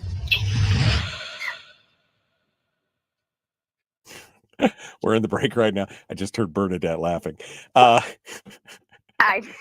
love it. That's where it is. We're going to get your full Go ahead. Someone told me the other day, they said, because I spoke out, I was so frustrated with the stupid HB 57 bill. Right. And I had a legislator reach out to me and say, Bernadette, these legislators, they're just not going to support your gubernatorial run. I mean, you just can't be talking about this. And I said, let me tell you something right now. I am not running to get legislator support. I don't care if every single last one of you votes against me. But I'll tell you what, you go into your district and you go explain why you voted against me. You go explain to conservatives why you voted against me. You have fun with that conversation, because guess what? I'm not here. In fact, I know darn well you guys aren't going to like it, because guess what? The party is over and you know it. Right. And that's why on earth in the halls of Juneau would all of you be talking about, oh my gosh, we can't have her. We can't have her. Right. You're not saying that about Click Bishop. Right. You're not saying that about Craig Taylor. Oh, no. Or Nancy Dahlstrom. Why is it that Bernadette has you all riled up? I'm just some little, mealy mouth business owner, grassroots activist, remember? Like, Right. who cares? Right. Exactly. I just find it so interesting, I don't know. I sent CJ the link. I don't know if the link you had was broken or Okay, not. you want me to try? I don't know if you want again? to try it again. I sent it to CJ. Okay. I tested it while we were on the air and it works fine. So Okay, she said try this link. yeah, try that link and maybe, I don't know. Oh, this one looks like it's working. It says Okay. entering the studio. Okay. All right, good. Well, we'll pull you in here in just a second. If it starts doubling up on the audio, then we know you made it. Or actually, I'll see you before you come in. So as soon as you get in the studio, we can jump over. Should there. I? Should I go ahead and hit allow mic and cam access, or do you want me to wait till you come back from the break? Go ahead and do that and jump in, and you won't be live in the studio until I put you live in the studio. So once we get it up, got it. Once we get it up. Oh, there we go. Hey, look at that. Okay. I'm waiting for you to pop into the the green room. Oh, yeah. There you go. Here. I see you popping in. Awesome. Okay. All right. So I'm going to mute your phone for just a second, and I'm going to bring you back up onto the stage here, and we'll see if we can get you going. Bernadette Wilson, can we hear you? Yes. Can you hear me? I can hear you. All right, good. Look at that. All right. Well, good. We'll hang up the phone and turn that off, and where we go. Okay.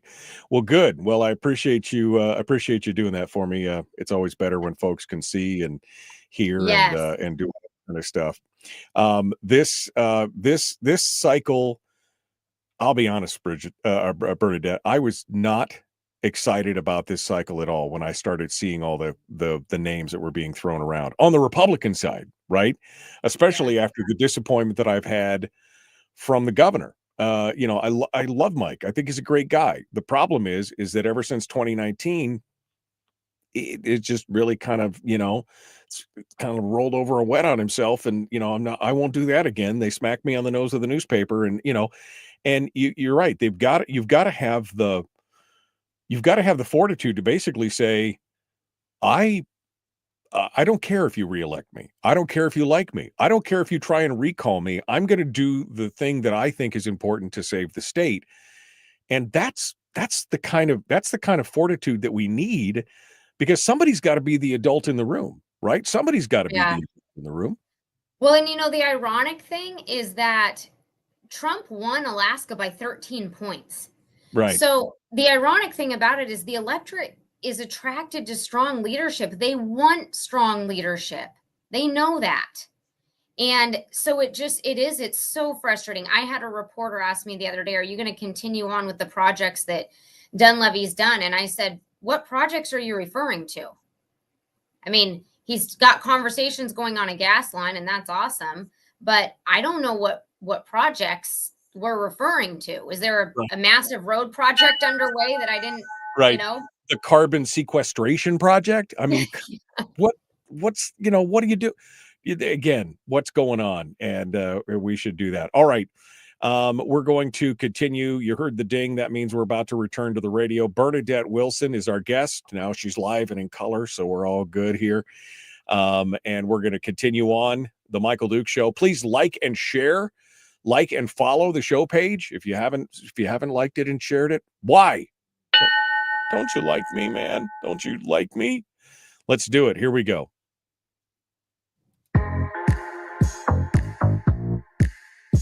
The Michael Duke Show. Not your daddy. Wait, sorry. Not your daddy? Ooh, not your daddy's talk radio. Whew. I was scared for a second. Thought we were going down. Here's Michael Dukes and the show. All right. It's not your daddy's talk radio, nor do I play him on TV. I mean, I could, but that would be weird. Let's continue on. Bernadette Wilson is our guest candidate for Alaska governor. And I was a little remiss, Bernadette, because I think, one of those things where I assumed, well, everybody knows Bernadette. Give us a little bit of your background, who you are, where you came from. We should do that before we dive into the deep end of the pool here and get down to the nitty gritty. Yeah, absolutely. Well, I was born on the Kenai, raised here in Anchorage. As I mentioned earlier, my grandmother grew up in the village of Naknek, deep family roots here. I grew up, went to school here in Anchorage, Alaska, and figure skated all growing up. Now I'm the mom of three, the proud mom of three. I've got one that's already graduated, and then another one who graduates here in a week and a half. He's hoping to go play baseball in college somewhere. And then I've got my bonus baby, my daughter, just turned 10.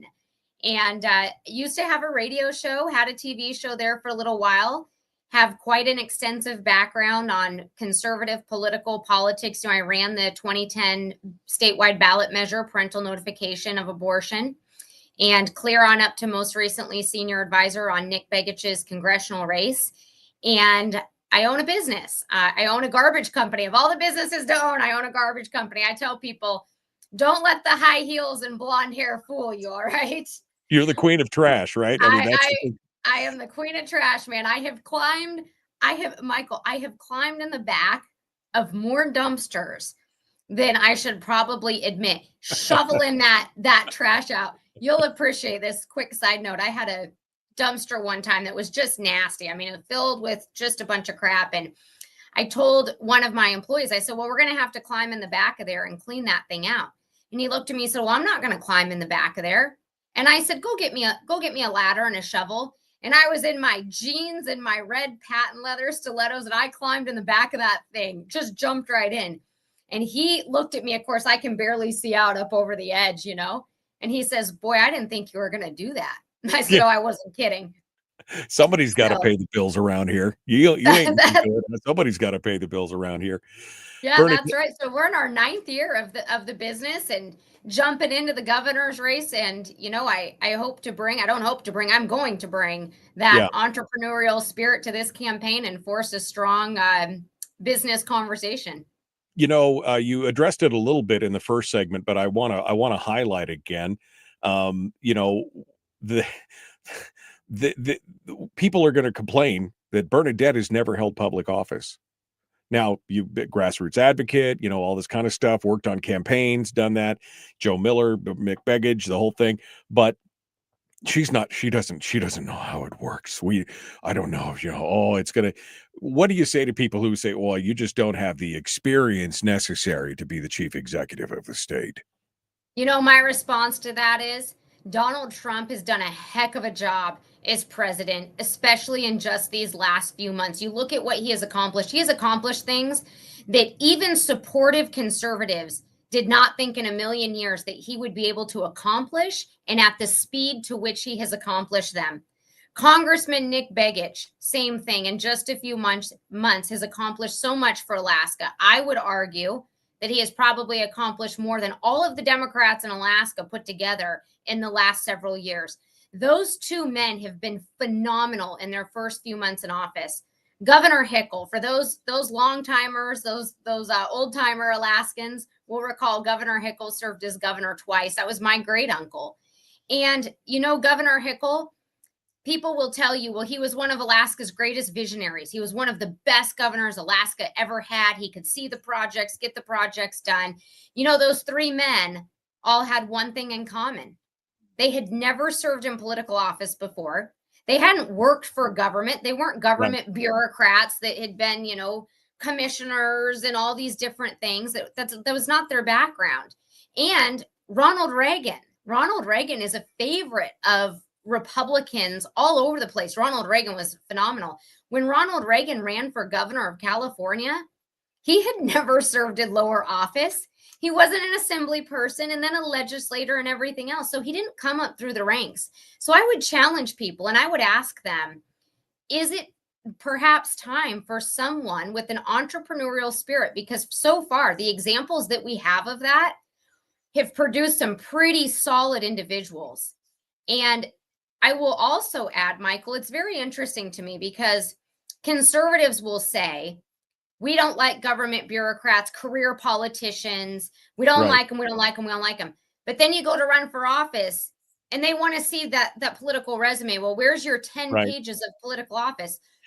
Do you like government bureaucrats or don't you? Let's make up our minds, guys. I think we could be witnessing a sea change in the country because, again, the political politician class has become a thing. It didn't used to be that way. They were truly citizen legislators, citizens who just wanted to go and get the job done and then go back to their lives. And that's now become, we got people who've been in the legislature for 40 years, 25 years, 33 years, 28 years. There's a handful of them in there that have been there 2 to 3 to 4 decades. And you're like, that's not a citizen legislator. You're in there, you're a professional politician. And what have we got for that? Well, where we're at now, $1 billion upside down, money going out the door and everything else.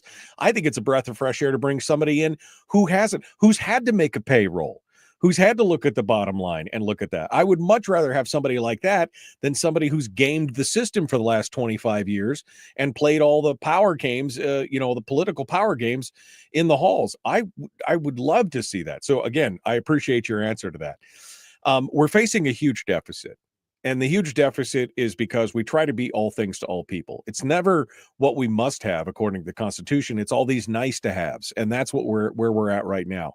The governor just called for another conclave, I guess, if in light of recent events, a new conclave, this one to create a new fiscal plan. Now, it feels like Groundhog Day because we just did this in 2021, right? The left and the right, the hardcore pro-government, big government people and the small government people, they all got together and they fought it out. And in the end, they came out with a unanimous decision of here's our document, the Fiscal Policy Working Group. This is how we can't do just one piece. It's got to be all together. Here's what we got. And then it went exactly nowhere. In fact, it got Ben Carpenter unelected because he tried to continue to push the parts of the Fiscal Policy Working Group plan. And that actually, they turned it against him and got him unelected. Are you familiar with that plan? Do you think that's, do we need that long-term fiscal plan in this state? Well, I will say this. I definitely support a long-term fiscal plan. We need a long-term fiscal plan. My understanding is that in that long-term fiscal plan, there was a statewide sales tax. Is that accurate? Yep. There was cuts to the government. There was a statewide sales tax. There was a constitutional spending cap. There was protections for the PFD. There was a small increase to the oil industry taxes. And one other thing. There were 7 different things. But they said you can't do these in isolation. You can't just do one thing. And they're all contingent on another. You have to do everything together. And that was part of their plan. Yeah, and I'll tell you, I don't support new taxes. First and foremost, we need to go through this state and we need to doge it. All right. We need to go through our budget and we need to say, here's all the fat. All these departments, can you go find 3%? Can you go find 5%? You talk to Donna Ardwin, she'll tell you, hey, you can go find 5% easy in each of these areas. A few years ago, I had an interesting conversation with a gentleman who works for DOT, and I won't tell you where he was at or the city that he was in, but he is head of DOT in a particular area of the state. And he called me and he said, Bernadette, it's the end of the snow season. We have all of this road salt. We didn't need it this year. Millions and millions and millions of dollars worth of road salt that we didn't need. They're telling me to go out on dry roads and spread it, because if we don't use it, we will lose it for the following year. That's a problem with how we budget. We should not be having departments that are out there with waste and abuse. And, I would say waste, fraud, and abuse, but they're being told, hey, you got to go do this. That means that the system is broken in the way that we are even budgeting for these certain departments. A department head should feel quite confident that they don't have to go take millions of dollars worth of road salt, spread it out all over the road, because if they don't do it, they may not get the money next year. Right. You're talking about zero-based budgeting, essentially. Right. Where you have to justify. You don't just start out at where you were last year and add more to it. You start out with a justification for every dollar spent, which absolutely. Here's the thing, Bernadette, I'm in 100% agreement with you. I've been preaching that same thing for 25 years, that we need to cut the size and scope of government. The people on the program 100% agree with that, but we've had zero impact on that. Are you going to be able to actually force that through? Because I agree. I think we could cut our way to this. It may take some time. It may be painful. I mean, it's going to be ugly. We're talking about cutting $1 billion out of this budget, $1.5 billion out of this budget, which is a huge chunk. And there's going to be a lot of screaming and caterwauling. Can you do it is the question. Absolutely. And I will tell you the difference between myself and other individuals. When you don't come up through the bureaucratic system, when you haven't been in Juno, when you haven't become immune or inoculated to this, where you haven't got, well, this is just the way that government works, it brings an entirely different perspective. And I think that what it does is that fighting spirit is alive and well. You haven't been browbeaten. You're still ready to stand up. And unfortunately, we have people that get down there that they say that when they're running for office, but they get down there and they don't have the backbone to do it. They don't do it. All of a sudden, they're getting really squishy on you and everything else. And so the other side of that is a lot of times when these people are running, they don't have a history or if they have a history or a background, it's in the bureaucratic side of things. Michael, I've got a 20-year background in conservative politics. I was told when I took on parental notification of abortion that I shouldn't do that it was going to ruin my political career. It would be the end of me. I would never work on another campaign in my life. When I helped Joe Miller on his campaign, I had people come to me. I served as Joe Miller's campaign manager for a while. I had people come to me and tell me, you can't work with Joe Miller. And yes, we know Lisa's not doing the right thing, but we just can't do that. She's a sitting senator. Michael, Republicans today who do not like Lisa Murkowski were the same Republicans who back during that campaign told me I was going to ruin my career. And I will tell you time and time again, I have taken effort after effort, conservative effort, one after the other. I was told that I shouldn't be out and I shouldn't do a Memorial Day celebration in downtown Anchorage. And I shouldn't speak out against COVID and against the commissioner of health at the time, because boy, that's really going to upset the governor. You shouldn't do that. And I've done it over and over and over and over. 20 years later, now I'm saying, you know what? It's time to get in that seat. We've got to make a change, Alaska. Let's go. Let's do this. I know that we can do this. And I'll tell you what, the development that needs to happen, If I got to put on a hard hat and a safety vest myself, I will jump up in the seat of that excavator and find people to go out with me. And if you don't believe me, go find that employee who saw me jump in the back of a garbage can. He'll let you know she's not joking. Exactly. Bernadette Wilson is our guest. We're going to continue here. We've got to take a quick break. And when we come back, we're going to have one final segment with her and ask her about what her vision looks like and what's the battle plan here. We don't want to telegraph too much of it, but we want to know where it's going. We're going to be back right after this. The Michael Duke Show. Common sense, liberty-based, free-thinking radio.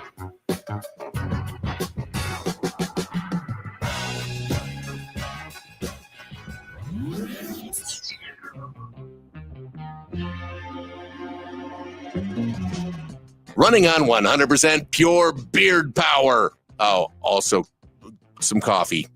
We dip our beard in coffee. Nice beard. The Michael Duke Show.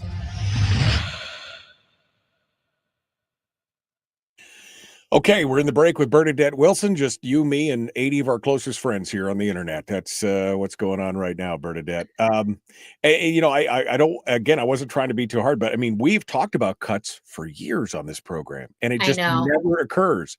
We have this thing on the show called the Charter of Changes, and I don't know if you're familiar with the show or not, but, there were 4 things that we needed to do, I thought, and I came up with this about 5 years ago, 4 things we needed to do to change the direction the state's going. We needed to change the players, which we've done quite a bit of, but like you said, they go down there and all of a sudden they become pod people. So we've changed out like 60% of the legislators in the last 5 years, but we're getting the same thing. Second thing was change the venue. And what I meant by that was we need to move the legislative session onto the road system. Keep it. Don't move the Capitol. Just put the session on the road system so people can stand in the room and look their legislators in the eye with a 4 or 5 hour drive. You know what I mean? Instead of having to spend $3,000 to go to Juneau. Change the rules, and by that I mean no more binding caucus. None of this nonsensical conflict of interest rules that they do. No more closed Open Meetings Act violations by the legislature. They exempted themselves from their own. Everybody else, if you're a commissioner on the lowest dog catchers committee, you got to have a open meeting thing. They can have closed door meetings all the time because, we need to. And then, but the fourth one was changing the funding and change the way that we build the budgets. Now, I advocated that what we should do is we should start with a 5-year rolling average of what our revenue has been for the last 5 years. That gives us an idea instead of this, we think oil is going to be at $115 a barrel, but really it's going to be at 85. You know what I mean? And it creates this crisis. But I just said that yesterday. Just said yesterday, you know what? If we got to start somewhere, we'll take a 5-year average, and that's the number that we'll start working with. Yeah. I mean, zero-based budgeting is the goal. I mean, that's the golden standard. That's what we should be using. But if nothing else, at least have a 5-year rolling average of what's going on. So you're not this pie in the sky. It'll just start at the baseline and then we'll increase. That makes no sense whatsoever. Yeah. No, it's a mess. I mean, and I really think that a lot of it, Michael, is I truly believe this. There are legislators down there who I think go down with the best of intentions. But I really think that it starts with the governor. Strong, bold leadership and a good vision, and laying that vision out and that expectation for legislators is mission critical. And when you're not providing that to them, now they're all running around like crazy. There also has to be a healthy amount of fear. And, I tell people in the legislature, doesn't like this, but you compare it to raising a child. Your kids love you. But there has to be a little bit of amount of fear. They have to know that if you cross the governor, if you don't get this done, there's going to be repercussions. We will go into your district. We'll see you at the ballot box in November. Right. You want to talk about losing an election? Let's talk about you losing an election. Consequences. I mean, we have the strongest governor in the United States. This governor is one of the strongest governors in the country. And if he puts out a budget and says, this is my budget, you need to fiddle with it. But if they come back and then stuff it full of a bunch of other stuff, they've got to know that he's going to go, no, I gave you my budget, and here's where I'm going to start redlining everything that you put in. I mean, that needs to happen. And if you take the slings and arrows and it makes you a one-term governor, so what if it saves the state financially? Yeah. Nope. I see it. We see it all the time. And like I say, that frustration, it just got to be too much. Miguel asked a question. He said, will you hold your lieutenant governor to the task of fixing the voter rolls among all the things you want to do?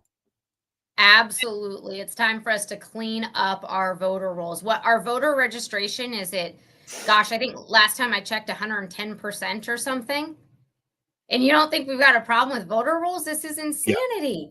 Well, and will we see the report? Mike Showers has been asking for this report from the governor, from the lieutenant governor for 4 years now. This is the report that Kelly Tshibaka put forward when she was in OMB. We still haven't seen the report on the division of elections. Right. And if there's nothing wrong with division of elections, then what are you hiding? That's the question I have. Right, You can tell me all day nothing's wrong. I'm saying, well, then why not put out the report?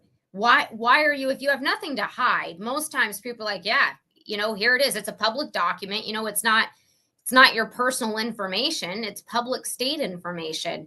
And so we definitely need to get our election system cleaned up in this state for sure. Somebody just asked, would you try to ask Ben Carpenter be your running mate? Oh man, that would be so juicy. Absolutely. I'm encouraged, Bernadette. I mean, I knew your track record, I knew your background, but you've come out stronger than I could have ever have hoped. Again, totally unenthusiastic about, we got Click Bishop, we got Nancy Dahlstrom. It's rumored that maybe Natasha von Imhoff and maybe Peter Machicki may jump into the race. Adam Crum, Treg Taylor. None of these names excite me. But what you've done this morning, I think, is you've given us some hope that maybe what we've been pushing for the last 25 years maybe has a chance, especially after seeing Suzanne Downing's. Now, granted, that's an echo chamber. It's the right-leaning echo chamber. But I think what you're saying could resonate with a lot of people. Where is Bernadette on Lisa Murkowski? Well, she ran part of Joe Miller's campaign against Murkowski, so I think you can pick on that and figure that out, Ruben. All right, Bernadette Wilson's our guest. We're jumping back into it. One final segment. Like, share, subscribe, ring the bell. Let's do it. Here we go. Public enema number one. Oh, wait, sorry. Public enemy number one, which makes more sense.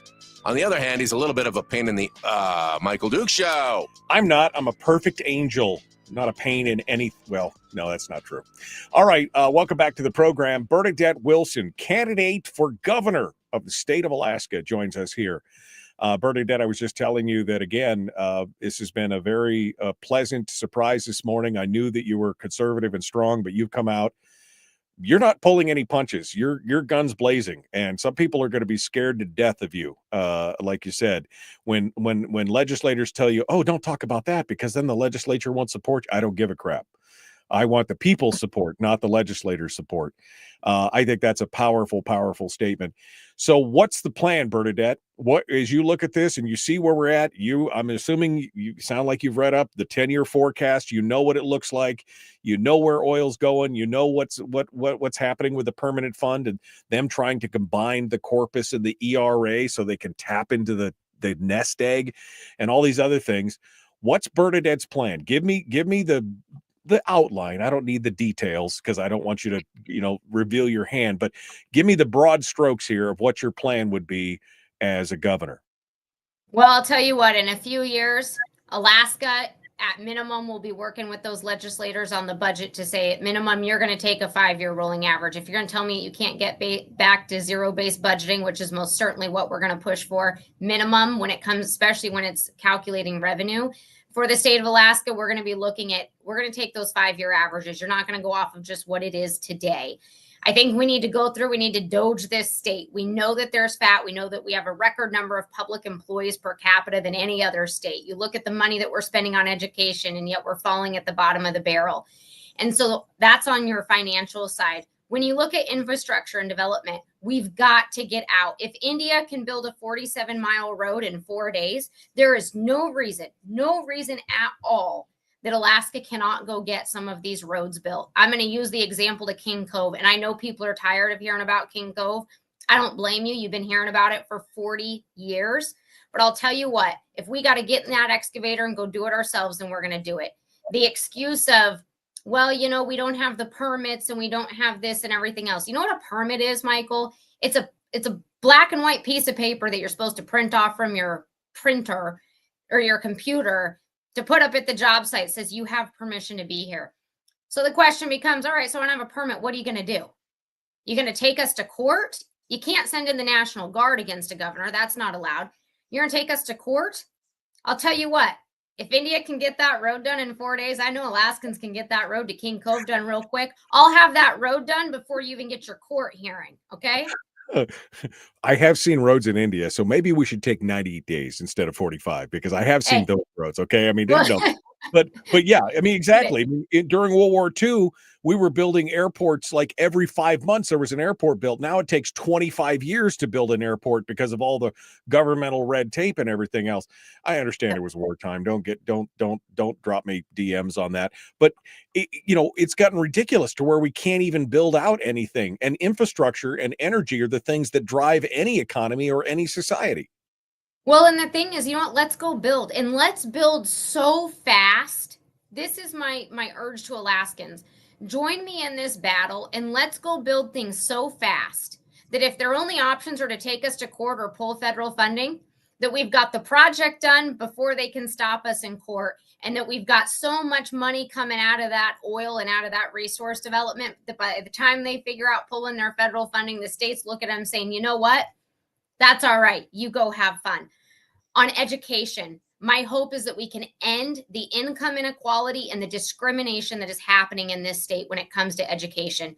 The fact that low-income kids are being told you have to go to that school, even if it doesn't work for you, even if it's not, you're not performing well, just because you happen to have a single mom who can't afford a private school for her children, or maybe that she can't afford getting them to a private tutor after school or whatever it is.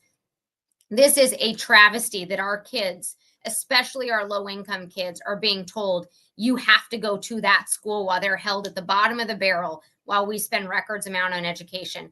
My hope is that in a few years, people are going to look back and say, you know what? My grandchild is getting ready to start kindergarten at one of the best schools in the entire country. That's what our education system should look like.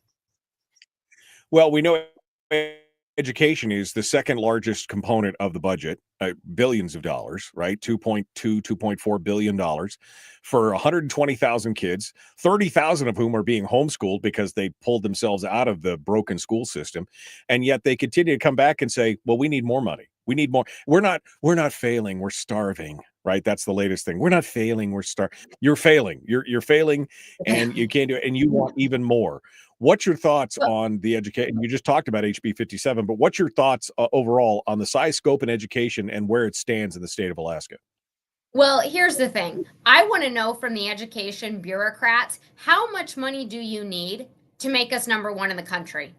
I see all of these arbitrary numbers that get thrown out. It's $1,200, it's $700, all these things, but they can never tell us what exactly is that money going to get us? Is it going to make us, if we put in X amount more dollars, is it going to put us in the top 10 in the country? Is it going to put us in the top 20? Is it going to put us in the top 3? I'm asking a genuine question from the education bureaucracy. Here's the thing. I want to sit down and I want to see our kids be number one. So how much money is it? What is that number? I want to know that number, and I want to hear that number from them. I want them to sit down in front of me and say, Bernadette, this is the number that's going to make us top 3 in the country. That's the question I want to have. But I will add this. It's so interesting and so Alaska at the moment, for this moment in time, that we are so far behind the conversation. You look across the country and states like Tennessee, Texas, Florida. I mean, the list goes on and on and on. I'm pretty sure Utah, just recently, they're having conversations about education savings accounts, backpack funding, learn everywhere legislation. I mean, we're still having this standard brick and mortar stuck school. And we think that it's great that we're discussing charter schools. And I love charter schools. In fact, my children are enrolled in a charter school here in Alaska. They are awesome. But here in Alaska, it's like we've kind of capped our vision at just, well, there's the charter schools because we're not going to get school choice. There's so many things. There's backpack funding, learn everywhere. There's a whole education conversation and world out there that we've just have not even been a part of. It's time for us to jump in and have a serious conversation about this. Yeah, absolutely. And I think it's time for people to admit that the current educational system is busted, that there's something fundamentally broken in the system that they can't produce with the money that they've got right now. I mean, during COVID, we discovered that most of us could telecommute, right, at some point or another. Why can't we utilize those kind of technology? We're the 21st century. We shouldn't be doing the things the same way that they did it in 1935. It makes no sense at all. We're down to the last 2.5, 3 minutes here, Bernadette. Anything that I didn't get to, any burning issue that you think is important in the state that people need to know about before we do your wrap up? I would just say this. I understand that there is a lot of frustration. There's a lot of disenchantment because we've heard the same story over and over and over again. And I want to urge Alaskans that, if you look at this, what's different this time is the background of the person running. And I would really ask people to consider, out of the elected officials that you like and the ones that you look at that are currently doing well, and like I said, I hold Donald Trump and Nick Begich up as a prime example, but look at their backgrounds and ask yourself, maybe this is indeed possible. And I figure this, Michael, I've been telling everybody, I've decided this is one of my favorite parts of this campaign is you look at Donald Trump as saying this is going to be the golden age of America. This is his big push. Well, if this is going to be the golden age of America, then I'm asking everybody, let's make sure that those history books are filled with Alaska stories.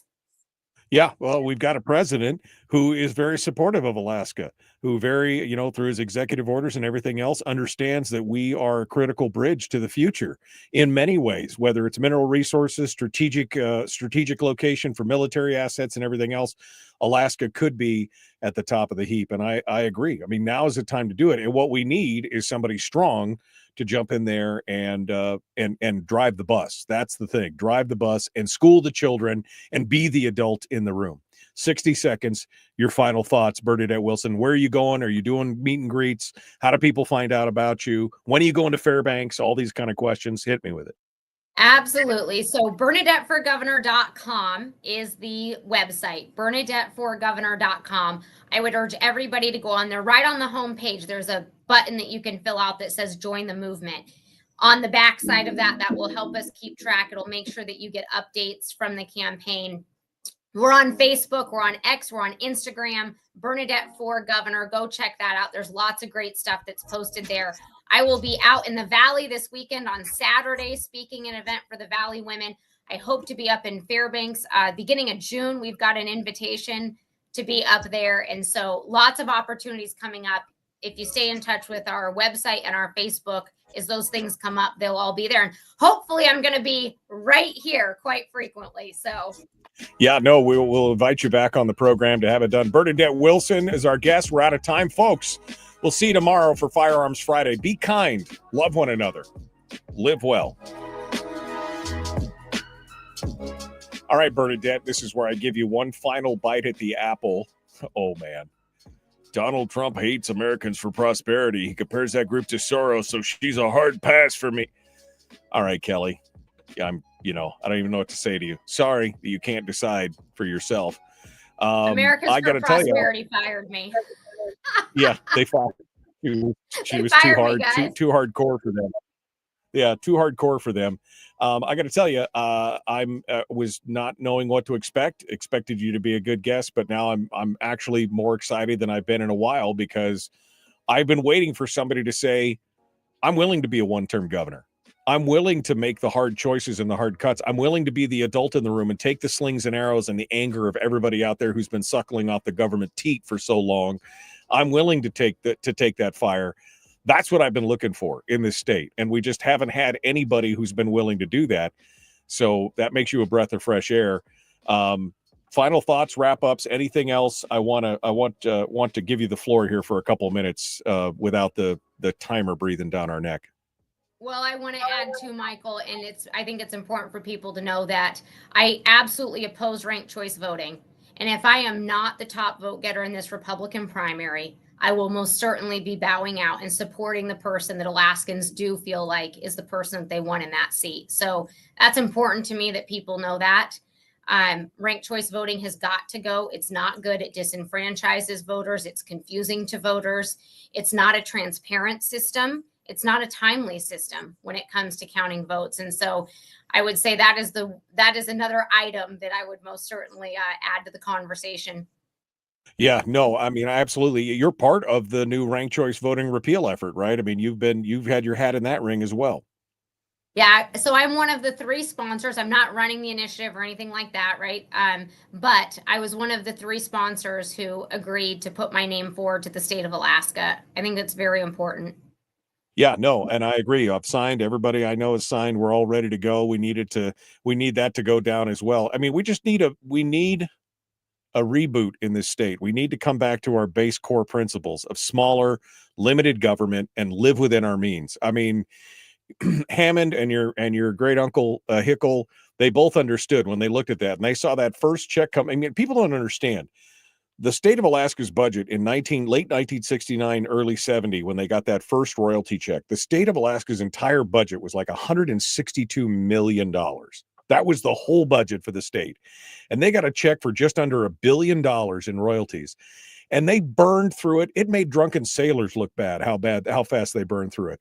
And that's when your granduncle and Hammond said, whoa, wait a second. We got to do something to put a governor on that. We got to do something to slow that down, because this is government steal. It's Parkinson's principles for government. They will consume every dollar available. And they've done that and more now. And so it's exciting to see somebody who actually understands that the base core principle should always be first, fix the spending. It's the one thing you have ultimate control over. You can't control a lot of the other stuff, but you can control the spending first and then start talking about all these other fixes. Yeah. And I'll tell you, Michael, when people tell me the budget can't be cut, I've had people tell me that, Bernadette, you don't understand. There's just nowhere to cut. And I tell those individuals, I said, so what you're telling me is that a budget that we had under Walker, a budget that we've had under a Democrat-controlled House and Senate, you're telling me that those individuals really and truly gave us like the best absolute budget that they could? There's no way. We continue to increase and increase and increase. We're working off of old budgets for the most part, right? By and large. Now you can go find like your little line items here and there. And as you mentioned, Donna Ardwin attempted to do it and get in there, and that ended quite unfortunately, in my own opinion. But I'm not buying it. I'm not buying it at all. And if we have a budget problem, there's, it's interesting because there's conflicting messages coming out of the legislature. We hear, well, we have a budget problem, but then they're passing defined benefit. We hear there's a budget problem, but then you have even Republicans voting for a $700 increase to the BSA on education. So, forgive me when I look at you a little funny and say, well, do we really have a budget problem? Are you not being transparent and there's just simply cuts that you don't want to make? Right. Well, we saw that during Dunleavy when he put that first budget out, and the Republicans had an opportunity to back him up and uphold his vetoes. And they said, well, we want cuts, but just not in our districts. Everybody's going to feel the pain. Everybody is going to feel the pain. You're going to get sick from the cure or you're going to die from the disease. Make your choice. Well, and my message to legislators is this. If this is not about the state as a whole, and it is only about your district, and I hear that all the time, then by God, when your election comes up or your reelection comes up, don't you dare raise a single dollar outside of your district. Don't you go get a volunteer from outside of your district, and don't you hold an event that's outside of your district. Right. If this is only about your district, then you go raise money in the district. You only hold events in your district, and you only take volunteers. It's interesting to me when they're looking for a campaign check, they have no problem taking it outside of their district. Yeah, no, it's frustrating to watch. It's absolutely frustrating to watch this kind of stuff go on when we know that eventually it's going to lead to catastrophe. Because as Nick and I said, you're talking to Nick the last 2 years on the program every week or every other week, and it was arithmetic don't lie, right? Maths are hard. Arithmetic don't lie. You can't keep spending more than you take in and expect that it's going to work out okay. That's just not going to happen. Not going to happen. Yeah. Bernadette, I'd like to invite you to come back on the program on a regular basis between now and Election Day, because I would love to do that. I would be honored to do that. Yeah, well, save this link that I sent you here. Apparently, I sent you an old link earlier, and I apologize for that. But this That's link all is right. this is the permanent link to the studio. So if you ever just want to get a wild hair one day and want to join in, feel free to just link in, and I'll see you pop in. And if we get you hear me say something that's you just want to argue with me about something, feel free to jump in and we'll have a conversation about it. But as of right now, like I said, I mean, I'm in 100% agreement that the cuts have got to happen.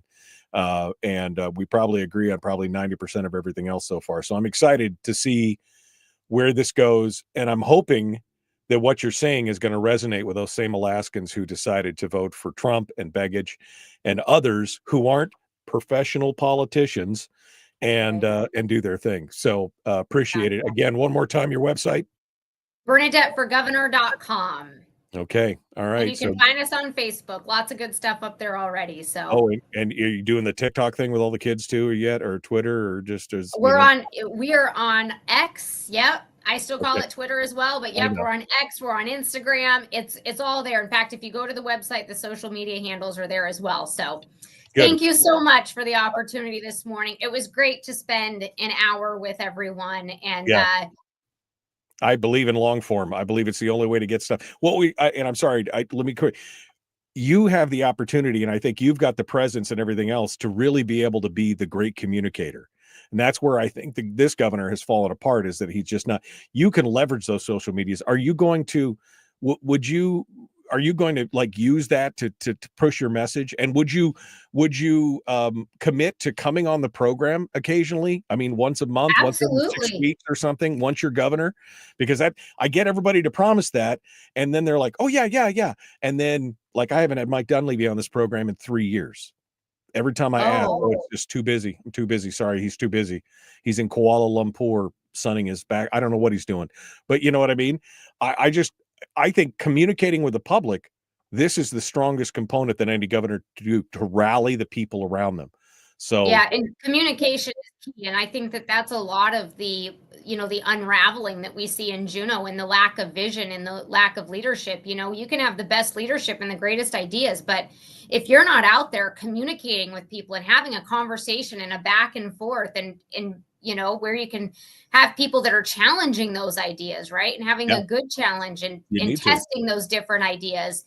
And, everyone brings up a different point, or they've got something to add to it. And so communication is key. I asked, and I'll throw this in just really quick. I know my phone's beeping at me for my next meeting, but it was interesting to me. I was on the plane flying back from Juneau about a week before session. It was 6 days, I believe. And I had a particular legislator in leadership on the Senate side sitting next to me on the airplane. And, not someone that I align with particularly.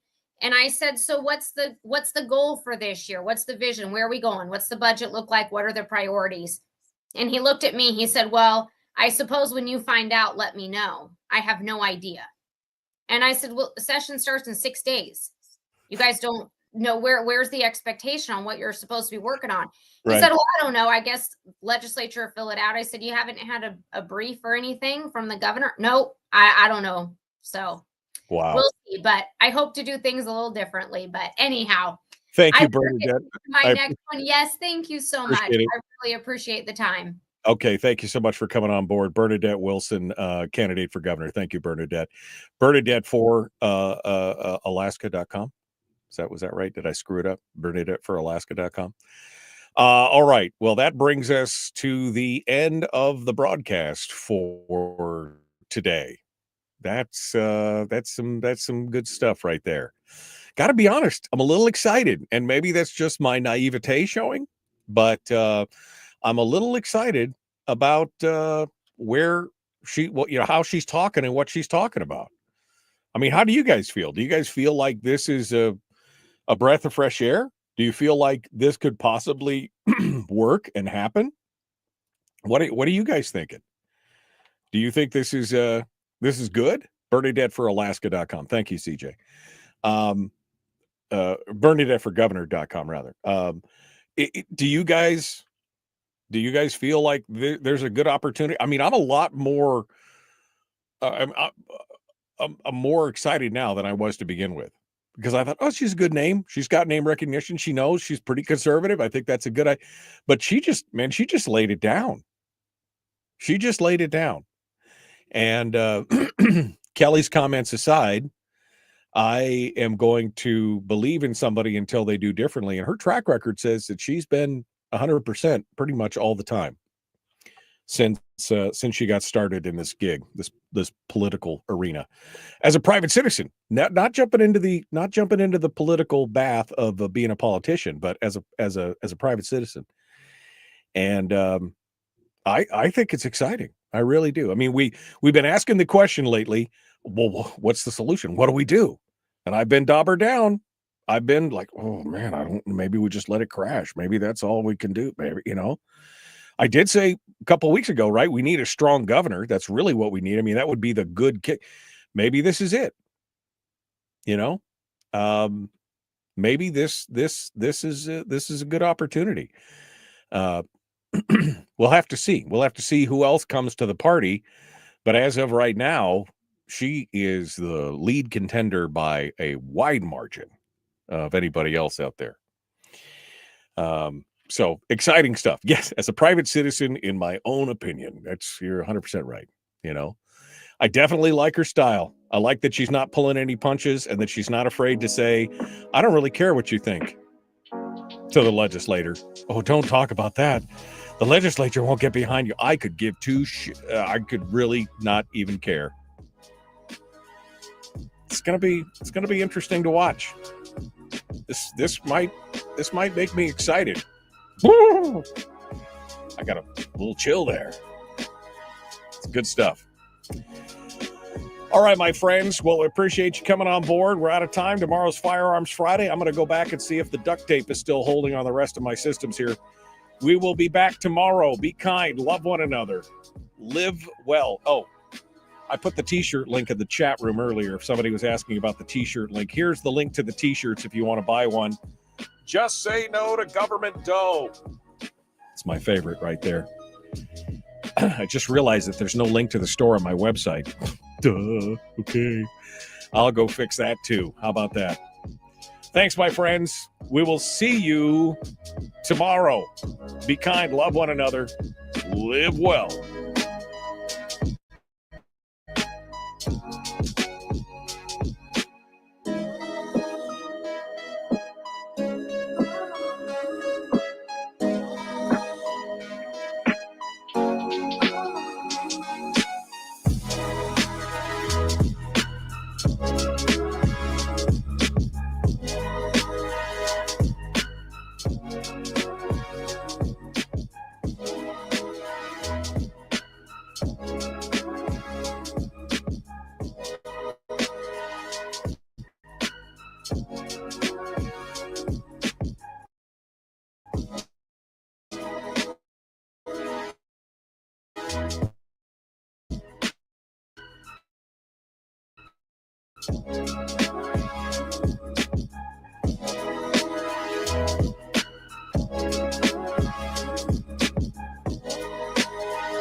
We've shed our terrestrial radio skin, and now we are slimy lizard internet people. It's the Michael Duke Show.